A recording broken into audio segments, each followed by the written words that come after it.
অতিরঞ্জিত করে টেন্ডারবাজি করবে, জায়গা সম্পত্তি দখল করতেছে, চাঁদাবাজি এবং মাদক ব্যবসায়ী এখনো চলমান। ভুয়া সমন্বয়কের নাম ধরে অনেকে নানাভাবে অনেককে হ্যারেস করছে, আন্দোলন করতেছে, তাদেরকে বলবো স্টে স্ট্রং। তো আমাদের আজকে কর্মসূচি যেটা ছিল এটা হচ্ছে কি অবৈধভাবে যে আপনার বিভিন্ন জায়গায় চাঁদাবাজি করে তারপর লুটপাট করে, মানে তাদের বিরুদ্ধে আমাদের কি আজকে একটা অ্যাকশন নেওয়ার জন্য আমাদেরকে আজকে একটা প্রতিবাদ কর্মসূচি ছিল আর কি। আমরা ছাত্ররা দেশও স্বাধীন করেছি, কিন্তু দেশ স্বাধীন হওয়ার পরও আমরা দেখছি চট্টগ্রাম শহরের মধ্যে, শুধু চট্টগ্রাম শহর অলিগলিতে এখনও চাঁদাবাজি এবং মাদক ব্যবসায়ী এখনও চলমান। যে কোনো অন্যায় অনাচারে 19 ওয়ার্ড দক্ষিণ বাকুলিয়া আমাদের সাথে আছে, ঠিক কিনা ভাইরা? আপনারা এখনও দেখতে পাবেন শিমুলিয়া ঘাট সহ বিভিন্ন ঘাট দখল করে নিচ্ছে, বাস স্ট্যান্ড দখল করে নিচ্ছে।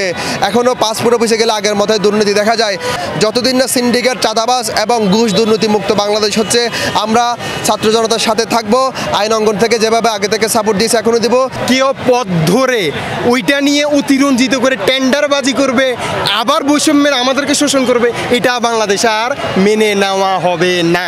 আমাদের দাবি এবং কি আমাদের বিপ্লব চলতেছে শুধু একটাই কারণে, যেখানে সিন্ডিকেট চলতেছে এবং কি বিভিন্ন চাঁদাবাজি করতেছে এবং কি বিভিন্ন রাজনৈতিক পরিচয় দিয়ে যারা জায়গা সম্পত্তি দখল করতেছে, ওই দখলগুলো চলবে না। এখনো অনেক জায়গায় আমরা চাঁদাবাজি, সন্ত্রাসী এবং অনেক ভুয়া সমন্বয়কের নাম ধরে অনেকে নানাভাবে অনেককে হ্যারেস করছে।